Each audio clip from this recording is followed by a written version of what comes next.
Oh my god!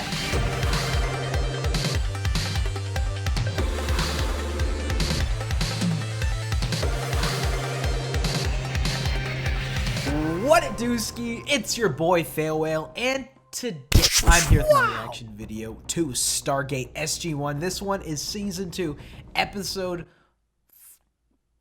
I want to say 13, because we did the double bubble, which was 11 and 12, which was learning about the Tok'ra. I think it was just a great two-parter. We got to learn so much information about the Tok'ra, the meaning of it, a lot of small nuances. We got to have Jacob become an integral part of the universe. We had some great performances, I thought, by Amanda, among other things that were really going on. So that seemed like a pretty big play in terms of the world building, and I guess just within season 2 so far, right? That seems like it's connecting to like that sort of theme. Excited to see if we're gonna continue off of that or just take some take a different direction for a few episodes, and or just what they're gonna do this week. Maybe we might have like a monster of the week. We could go like a monster of the week. We can go like maybe a bigger play. We can just maybe go a smaller scale story. I'm liking how we're sort of breaking it up for season 2 so far. But as always, guys, just let's just hop into this episode of Stargate. I was gonna start doing the double uploads for Stargate starting in August, but I mean, we already did the double bubble last week, so I'm like, you know what, I'm gonna get this one up today as well, and then we're gonna go back to the usual like Thursday, Friday upload as well. So I guess since I have some updates coming up in the near future, and I was gonna leave this double upload thing for Stargate for that, but that's not gonna be for like maybe like 2-ish weeks or so. So I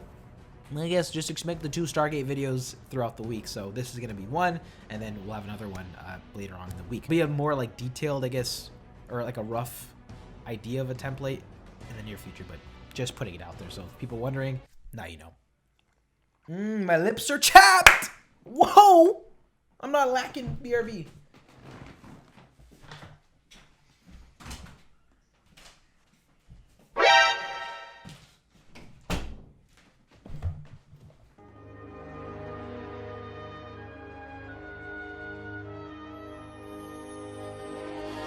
Let's do this. Don't forget to leave a like if you enjoyed this video. Also, if you guys are interested in getting the full Under Raw reactions and more to this series and joining along this journey with me, then definitely check out patreon.com/FaileyMcWhaley, not Failey McWhaley, Fail34, in the description down below, as well as the Discord channel if you guys are interested in any latest updates, hopping in on the conversations and more. Being said, let's see what's popping this time around.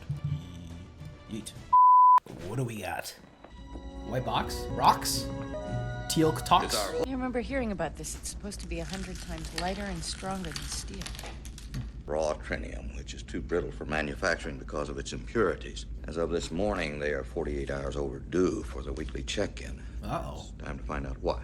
No sign of any indigenous life whatsoever. Incoming traveler! Are they part human, part rock now, or whatever that material is? The thing? Oh. Excuse me? Everyone all right?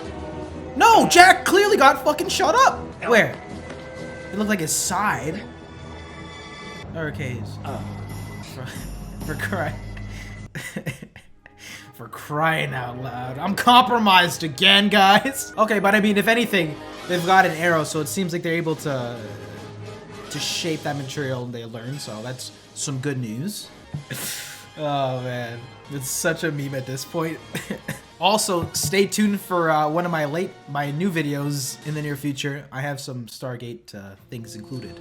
Keep your eyes and ears out. Hi, kid. About ready to ship out, sir. You gonna be okay? I'm not dead, Captain. Aliens are always poking me full of holes. Right. Spike ball. You might be... Preliminary tests show it was made of pure forged trinium. Your secondary objective is to negotiate a mining treaty with these people. We've started our relations on the wrong foot. But that's so rare, sir. My superiors have ordered me to remind you to be diplomatic. All right, Daniel, take charge. SG-1, you have a goal. I'll do my best, sir. I know you will, Captain. Well, Sam seems to be the one taking charge of the scenario, but Daniel's a man of the people. McNulty. That's a cool name. No Jack. Let's see how this goes. Extraction. It's a requisition request from Captain Connor. He just stops in mid-sentence. But there were no footprints leading away from the mine. It's as if they disappeared where they were standing. Unless the material's got another property that we're not aware of, where they get like vaporized or teleported. Now we got this spooky music. What's going on? Ghosts? Jaffa do not believe in such things. Spooks? We don't believe in those. Cool. Totem pole. This one tells of how they were brought here from a distant planet by evil rulers. Now, the evil rulers were probably Jaffa, taking them from Earth. Yeah. So this was once a Goa'uld planet. The Goa'uld were destroyed by Zales, who's protected them ever since, and represented by this raven figure. I don't know. I'm a Whovian. We don't fuck with ravens. What? Or bad wolves. Wow. There.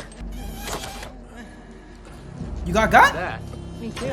What? Oh! Whoa! It appears the locals are straight shooters. Whoa. Hi. We're prisoners. It's a good sign that Connor and SG-1 are too. I wouldn't call themselves prisoners. I mean, they're not in cuffs at the moment. This dwelling makes an odd prison. These walls are made of a flexible trinium fiber. I bet it's waterproof, and it is incredibly strong. Is that supposed to be Amazing. Maybe Thor? it has to It kind of looks like him a evolve. bit. Well, the Salish on Earth are migratory depending on the seasons. Prediction? Maybe that background could be like a symbolization of the system lords. Or no, actually. I was trying to go for like some sort of like, unless there's more of like an actual, you know, in-world context we haven't elaborated yet, or that's just like a background piece. But it could be something where like the middle piece was like raw or whatever it may be. No, actually, you know what? I'm gonna reserve my comments and continue watching. I think it's too early for prediction, but yeah, sorry. The spirits say you have a demon inside you too. The demon will cause you no harm. Our friends are missing. They're not missing. They're with the spirits. You mean dead? No. Nah, fam, chill. The spirits. Are we prisoners? You're free to go. Can we have our weapons back? Okay. I could introduce you to Zales, and we could tell him it's all a misunderstanding. Wouldn't hurt to ask, right, Sam? Right. Also, Tilk is looking tough. Clearly, Tanani is blaming the spirits for his actions. The sleeveless. Well, clearly. Let's see how this plays out. How is it that you remove the impurities from the key so that it won't crumble? The river cleans the key till it's shining. Take it out of the river and shape it into whatever we need.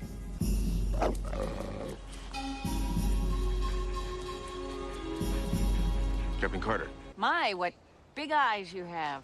You gonna transform? Ask her about your friends. Takaya, do you think our friends might be... She's right there. Gotta love Daniel's I reaction. can only see a wolf, Tonani. You can't see the wind either, Sam, but you know it's there. You see a wolf, but Takaya is there. Quick time event. Nani, is that Zales? Yes, it is, Daniel. What does Daniel do? Zales, if you would release them, we'd be very grateful. Did you hear that? I'm almost sure that he said he would release them. I believe I heard it also. Is that what you heard, Sam? What I heard was a little different. I thought I heard him say he would think about it, then he would get back to us. Tonani, do you mind if we look around a little while Zales is making up his mind? Fine by me. Zales will catch up to us. Alright. I'm down with the cause. Let's see where this goes. I know that score. Zales has granted your request. Your friends will be released. Did he say when? Captain Carter. Usually when like an enemy approaches. How does it feel to see the wind, Sam? Last thing I remember, I was riding a requisition for more blasting caps. Next thing I know, I'm walking out of this mist, and there you were. Oh, Cap. Still smiling, I hope. Captain, this is Tonani. He's our friend. He said he asked you to stop blasting. Is that true? Tonani, perhaps you and I could have that conversation that Captain Connor should have had with you earlier. About taking the key from the mountain? Yes. That's not up to me, Sam. You have to ask the elders in my village. We understand, Sam, that you have no ill intentions, that you only wish to extract the key, but your methods are wasteful and violent. They not only upset our people, but our spirits. Perhaps Tonane could return with you through the circle of standing water and see these methods. Circle of standing water. Pretty accurate. Yeah, that's a solution. Tanani, this is Colonel Jack O'Neill. Jack? Yeah, that'll do. Okay. Maybe this will come out on top here. Get some new supplies, materials. I'm convinced that our way is best. Your way meaning your spirits ask the mountain to send the stuff to you down the river? It's the best way, and the only way we will allow you to take the key. I'd also like to show you images of your ancestors. Ancestors? Oh, show you. Okay. His mind's made up. That's unfortunate. That may be enough trinium to meet the needs of Tanani's tribe, but not enough for any practical application. Therefore, I have been ordered to consider other initiatives. Initiatives? We sent another SG team to the planet to continue extracting samples. You mean That's how you cause problems. I'm not comfortable with that, sir. Yeah, Sir, Hammond. they set us free last time. We need whatever military advantages we can find. Hammond, If that means trinium. we have a lot of Sir. missions. There's a lot of gates. Yeah, it's like there's tons of possibilities in the near future. Okay, I get there's the urgency that we could be attacked at any moment, right? But we've made we sort of have this rapport with these people. Maybe they might change their mind in the future. You got to respect them and what they want, and then maybe you can figure out a way to sort of stretch out the material and make the small amount that you get last longer, whatever it may be. But let's get into the conflict. It's getting a little juicy. Aboriginal rights, repeating history, that annoyingly pesky moral stuff. That's enough, Colonel. That it will only be a small exploratory operation with much less damage to the mountainside. Dismissed. Oh, what do we got? Is he a spy? I had a meeting, Captain. Was there something else? Yes, sir. Excuse me? Excusez-moi? Oh my god! It's time to show the Earthlings the power of the spirits. Broken! I guess that's kind of what put me in the writer's room moment, because I did say either disintegration or teleportation. That was a great tilt moment. It means that I'm going to show you a part of the base most people rarely get to see. The cafeteria. So what are they then? If it's not the real versions of them. Unless they're just under some sort of control, right? So, who are you? Excuse me? Dr. Warner. I don't think so. Yeah, use that one, Jack. You're not gonna kill the man. I am one of Tonani's guardian spirits, Colonel O'Neill. Otherwise, if you harm him or myself, your people will never be returned to you.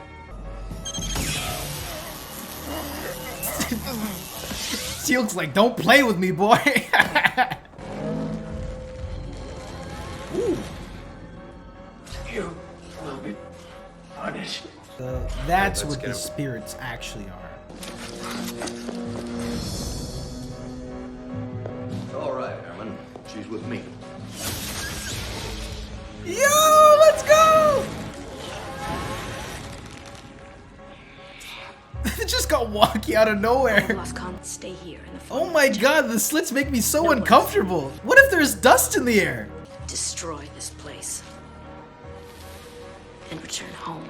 Damn, I guess it's kind of another moment like they're gonna call the shapeshifting, but I mean, wow, damn. Can I go home now? Okay, tonight I won't lie to you. There is a problem. We have to find Jack. I don't know, last time we were in the storage room, it was a very intense moment. During Need, I believe was the episode. Is he gonna be alright? Or no, The no. only real thing will be when he has the strength to make us all disappear. When he was off the sarcophagus. Daniel? Are you? Yeah, you? What? Never mind. Tonight, we need to talk. Did you know Connor and SG-1 were really aliens? What are aliens? It also happens to be one of your spirits. Probably Zales. Zales? Is that you?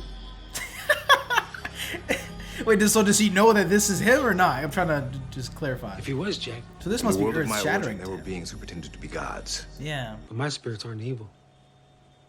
They don't rule us. They protect us. The spirits I know wouldn't threaten your people unless you were doing something to threaten mine. Are you, Jack? Because if you are, there's no way to stop them. They'll destroy you. Dude, what's up with all these broken aliens? Maybe they're probably OP too. Clearly, we must convince the aliens they will make no further attempts to extract trinium from their world. Damn. The fact is, we got caught plotting behind closed doors. I mean, my God, we shot that one. We come across any more of them, I don't think it's gonna be a very long conversation. Okay. You guys dropped the ball on that one. You mean, fess up? I mean, at this point, that's Try your and best get plan, back, See right? if you can get them to speak to the spirits for us. You say our higher-ups made a decision that we didn't agree with, and then we're gonna work on Tonani, that. it's time for the truth. Let me try and talk to her first. Wait here. See, if you were to show me this scene out of context, I would have absolutely no idea what's going on and not be invested at all. But because I'm a fan of this show and I know what's going on, this is actually rather intense and entertaining. Make me disappear or bite me. Just Oh, Teal! Where is Zales? I'll give you the smoke if you lie. promise. Sir, it's possible he's still suffering the effects of the Zat gun. I don't think so, Captain. Oh? Gee, everyone's just getting bodied. How do I know you're really Daniel? Because Yeah, okay. Oh man, I'm gonna save some comments about this episode, but man.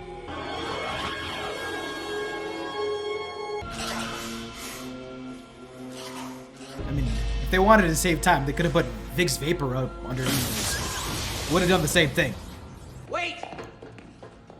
You promised to listen. Their word means nothing. And so would mine, if I were to do as you asked. I have made a promise to this one, so that we could save your life. But I do not guarantee that your words will sway me from punishing you. Okay? I give you my word that we'll give up this mining operation. Your superiors will not be swayed by your oath. So don't take my word. No one will be able to come to your planet unless you allow it. That's fair. Star travel is of no use to us. Let us close down the gate. When we removed the Goa'uld from our planet a millennia ago, we adapted our form to those of the Salish spirits so that we could protect and coexist alongside them in harmony. And now, because of you, that harmony has been broken.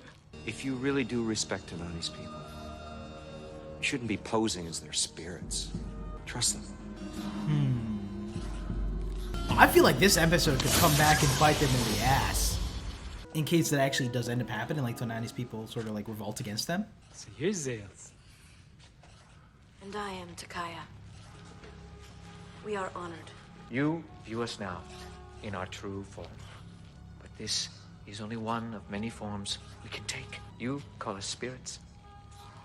From now on, Tonami, you and your people may view us in the form which pleases you best. Whatever makes you happy. I think this form makes us happy. Oh, wait! What about our friends? Your friends are right beside you, Daniel. It's a party! I love how Teal'c was just posed like that. Was he doing that entire time? I'll explain it all later. Zat gun got promoted to a series regular, clearly. Ever since season 2 started. Anyway, guys, that was Stargate SG-1 season 2 episode 13. This was, how would I describe this episode? It was almost like a guilty, not a guilty, how would I describe it? I'm trying to gather my thoughts as to how I felt about this episode. I actually surprisingly like this episode, but that being said, I can acknowledge the execution wasn't nearly as well done as the concept, if that makes any sense. The concept, including, I guess, like the native culture, concept of Hammond wanting and the SG team and the higher ups wanting to extract the materials without their consent or without them knowing, really, was an interesting idea. That might have been cool to see them dive deeper into that relation, and I think the way that they went about sort of pivoting this episode, I personally enjoyed it. I thought it made for a fun little entertaining twist, but I think the execution of the guilty pleasure, where I can find things in this episode, if I'm being critical, I might complain about, but I also found joy in it. I think maybe, I can maybe say Tonani's performance here, the way he portrayed it, maybe it was a little bit maybe comical or chilled and laid back or aloof versus, diving into the spirit in their relation to how they view these spirits. So I almost feel like this episode was played with like a layer of unintentional humor at moments here. That's just how I interpreted this episode. Maybe I'm completely wrong here, but I thought that was interesting. Like I could probably see people not liking Tonani here, but I kind of found him, I kind of enjoyed his character here in contrast to the storyline. I also found like the premise of them just like kind of deleting people by just clicking their hands kind of funny, but the general tone was also serious and alarming to an extent, like they're being overrun here. I think the concept of these spirits and in relation to this local community, to this local to these natives was a cool idea. Sam being in charge and leading the team was a good start to this episode, but one that I didn't feel was potent enough or there was any sort of significant idea or message that came out of her leadership this role. I thought she was just stepping up for Jack, who it makes sense as to why he was back at the base, because he plays a more integral part later on, obviously, about truths and, you know, lying. I'm trying to just decode exactly how I feel about this episode, because I don't not like this episode. I actually surprisingly do like it, but I think if I had to nail down the specific feeling I would categorize this as a guilty pleasure episode, for me at least. Now, something here that was a highlight to me that maybe was played up for the laughs was the facial expressions amongst the SG team during this sort of like these weird, confusing moments for the characters, how they don't know how to interpret this new landscape that they're going into when they're being introduced to these people. The eyes, like the specific like chemistry here, I thought was highlighted very well between the actors. The way that Jack was looking at Teal'c and Daniel when they were trying to confirm or deny things, and they sort of made decisions based off of their facial expressions alone without really communicating. I thought that was a cool little, cool signaling between our team. That's just something that I noticed. That's how I feel about this one. This is just my thought process. I've known Hammond for about 2 seasons almost 2 full seasons. And recently he's become more of a compassionate guy, and when it comes to making those bigger decisions, when it comes into morals and stuff, I feel like he's a little bit torn in between. And in certain situations, he'll kind of step in a little more so than usual. And when it comes to something like mining their minerals or something, mining their minerals or whatever without them their consent or without them knowing, and they almost, to me at least, it seems like a move that almost not out. I wouldn't say the word out of character, but it's one that I don't think Hammond would go to right away. I almost feel like it was something he would be haggled on by higher ups and then go with it because he has to, similar to it happened recently it happened in a recent episode, right, where his hands were tied and he couldn't do anything. That's where I thought he would have gone for it. So that's where this episode, maybe that decision making, while it led to some entertaining moments throughout the episode, maybe also contributes to why I feel this episode felt a little off, but it was also entertaining because and also that's another point. When the base is under attack, it's usually under, a code 9 or whatever it may be, or, under attack. A gate opens. It's taken a little bit more seriously. And here, I feel as if it wasn't. And I don't know if it's maybe to do with the design of the aliens, if it was very uncomfortable, like just their breathing apparatus, whatever it was. But I know there was a layer of humor here that I don't know if it was supposed to be there at moments. Tonally, at points, things didn't really connect, but I did not enjoy it. That's the thing. I enjoyed this episode. I found some of those moments maybe that weren't supposed to be funny or that were supposed to be funny humorous. But I also thought they did a decent stab at, introducing this new alien race, and then in relation to the spirit, to Tunani's culture and how they experience, how they interact with spirits. So I thought that aspect of it was actually pretty interesting. Sorry if I'm rambling, guys. This episode really stood out to me in terms of how I felt. I'm very aware of I like this, but I can acknowledge that this feels off to an extent, or it just isn't fully realized. Maybe might be the best way to say it. But anyway, guys, that was my reaction video to Stargate SG-1 Season 2, Episode 13, titled Spirits. What did y'all think about this one? I would love to hear your thoughts in the comment section down below. As always, y'all, if you enjoyed this one, then definitely be sure to smack that like button and subscribe if you haven't already. The idea of Daniel sort of trying to hide him throughout the base, see, that's more of a comical gag in the midst of everyone just being deleted. So a mix with there being no stakes necessarily. We actually didn't even mind the sort of some of the lighthearted, I guess, elements too. Of course, guys, if you guys are interested in the full Underraw reactions and more, or the Discord, then definitely check out those information in the description down below. With that being said, I'll catch you guys at the next one. Peace.